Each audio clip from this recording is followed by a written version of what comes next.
Hi, we are the Visualizing Public School Community Assets team, and we're going to get started with some introductions.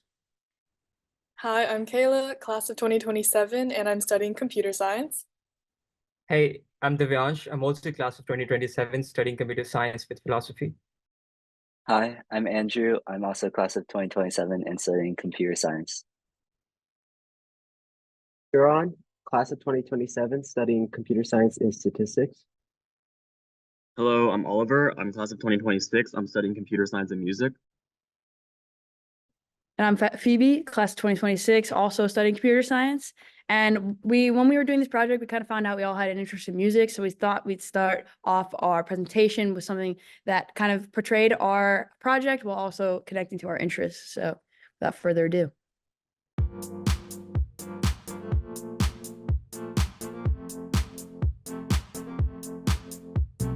New to an area and just know the name, we got the website for you, and let me explain. Community capital double C, we put the school at the center, but for you and me. Food, housing, childcare, dang, we really got everything on here. Everything on here, everything on here.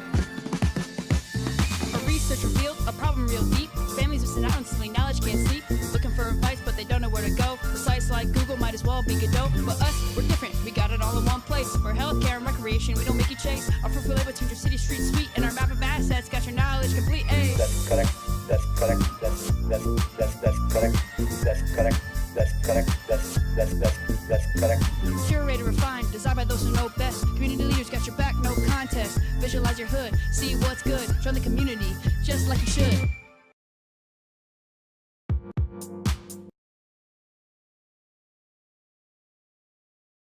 Our song. These past 10 weeks of CoPlus have been spent developing a solution which bridges the information gap within communities regarding resource availability through a school centralized web application. Whether new to an area or a local, our dashboard highlights resources like childcare centers, parks, pharmacies, and more, providing a community-based perspective of school surroundings.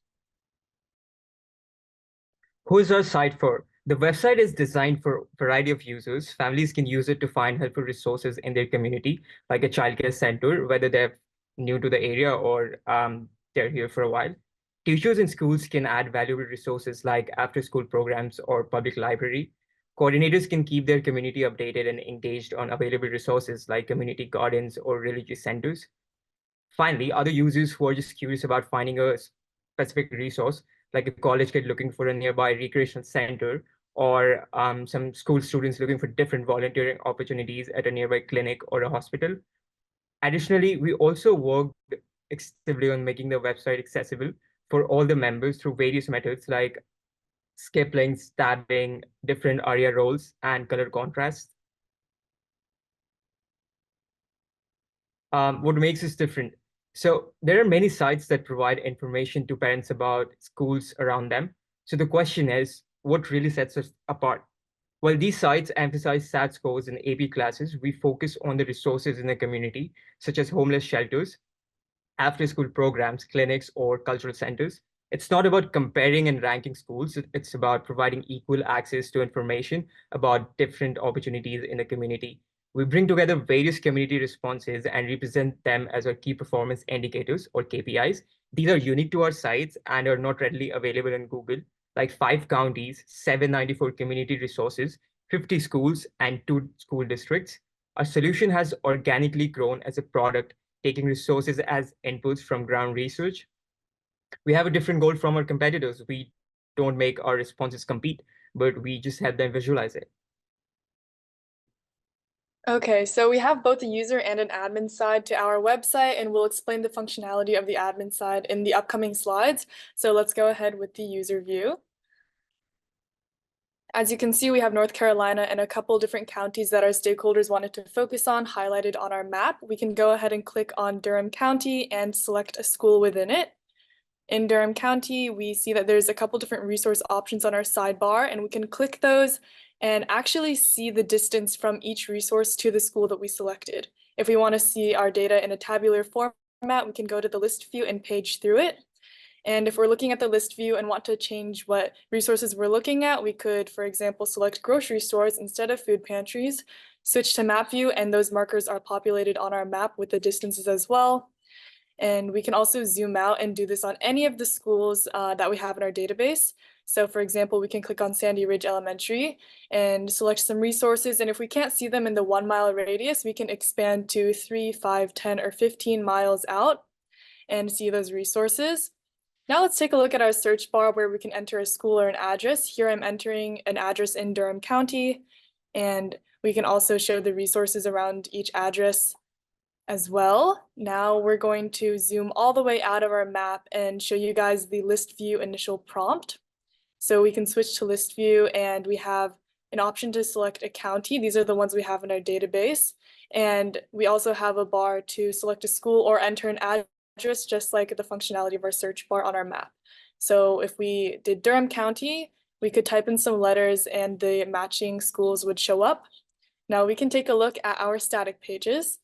We have our about page, that's us in the background working hard, and the KPIs that are associated with our data, like almost 800 community resources and 50 schools. We have some information about our project mission and purpose, as well as a timed image carousel with a caption for each image. We have our partners and then an email that you can send your feedback to. And now we can go ahead on our final static page, which is the Meet the Team page. It has all of our names and some information about us, as well as our incredible project leads that helped us throughout this process, and the previous Data Plus teams that provided us with the data in our database now. And now we'll head over to the admin side and see how exactly the map and list view are populated. All right, moving on to our admin side.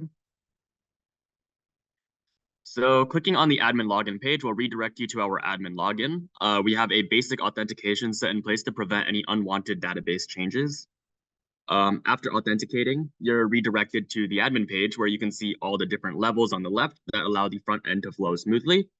Starting with the States tab, clicking on a state will show you a nice table with resource counts for all resources across every county. We currently only have 5, and Durham is the only one with resources populated. Clicking on a county, you can access the districts and specific resources in the county, which you can then filter by type on the right side. Clicking a resource will show you more information, such as the latitude, longitude, address, and URL if applicable, and you can directly edit it with the edit resource. And now I filtered by grocery stores on the right side, and you can see that it just shows you all of the grocery stores in Durham County.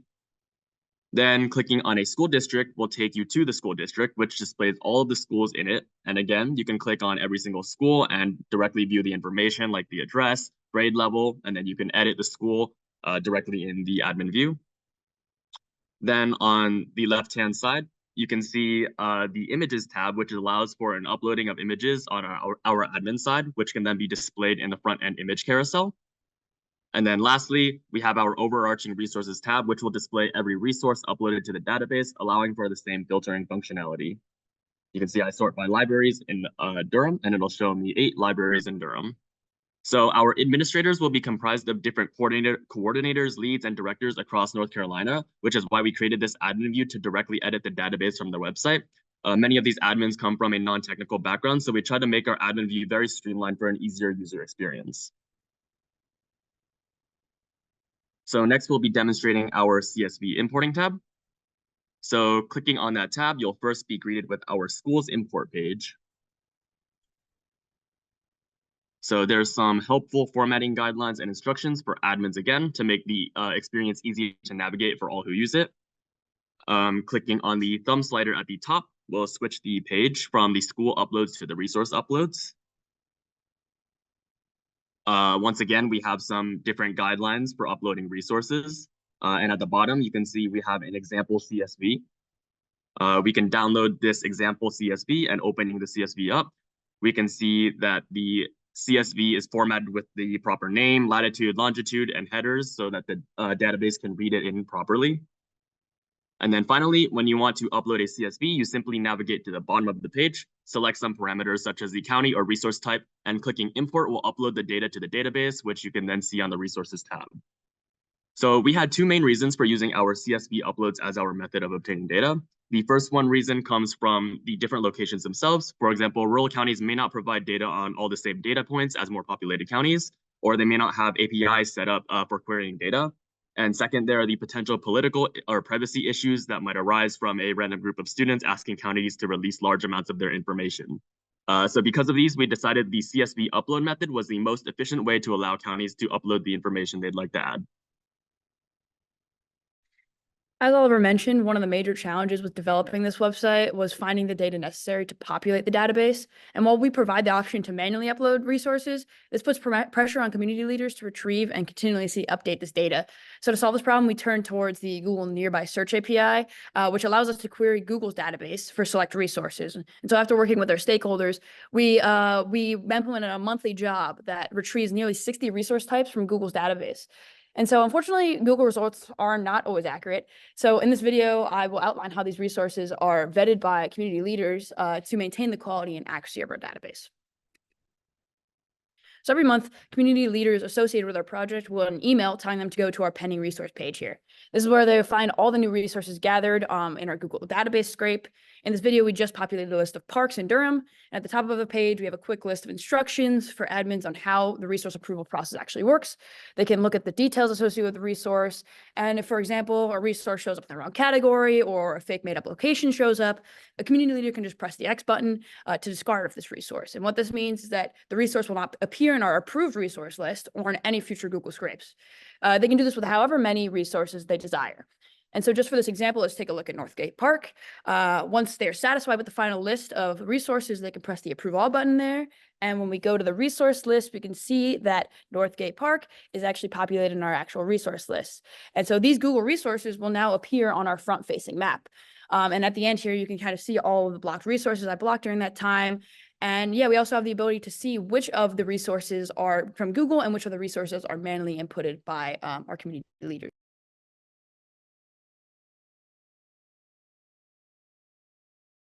Full context of our development, we need to discuss the challenges we face. Issues we faced while programming was our technological knowledge. In other words, before the project, we lacked experience in almost the whole tech stack. Although this definitely set us back, the amazing support we have been provided through Code Plus really allowed our website to come into fruition.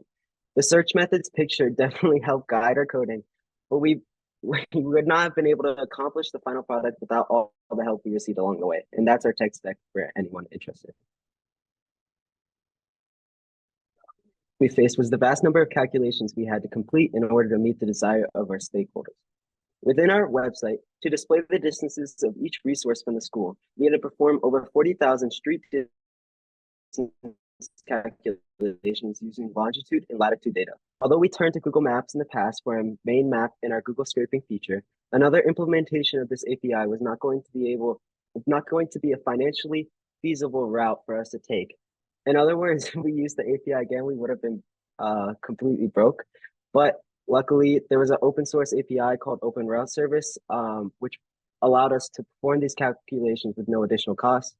We still managed to go a little over budget, as you can see in the picture, due to scraping development, but workarounds can ensure staying under the dollars provided through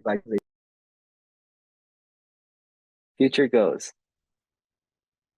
Over the course of these 10 weeks, we've mainly focused on the development of our website around laptops and desktops. While our website functions on mobile devices, we would have liked to spend some more time on mobile improvements, specifically UI enhancements. We ran out of time in the end, so this is one step that could be taken for further development. We also designed our website with scalability in mind. As of right now, we only have school and resource data for the County of Durham, consisting of 50 schools and 794 resources. In the future, we hope to expand the scope of our website to other target counties, populating our database with their schools and resources. Our stakeholders have even mentioned expanding to other states if they are welcoming towards the idea. In the 10 weeks of time that we've had, we did not get into implementing a full-on login system. As of right now, we have a basic authorization with one username and one password. However, as our website expands, we would like to extend our login system by possibly giving separate counties separate logins as well. So to finish off the last presentation of the day, we wanted to just say thank you to all the people who have made this journey possible. First off, our team leads who spent hours with us each day, helping generate ideas, solving never-ending issues, and dealing with our jokes all the time, and always holding us accountable. Our stakeholders for providing us with such a meaningful project and supporting us with endless passion and feedback during our weekly meetings. Our Microsoft sponsors for guiding us with their technical knowledge during our weekly meetings. Thank you to CoPlus, our program leaders, and our project facilitators for this opportunity and their help along the way. Thank you to OIT and the CoLab for their invaluable advice. And last but certainly not least, to finish out the presentations, I just want to say thank you to my amazing team members for the past 10 weeks. It's been more fun than I could ever imagined. And you can tell we had a lot of fun.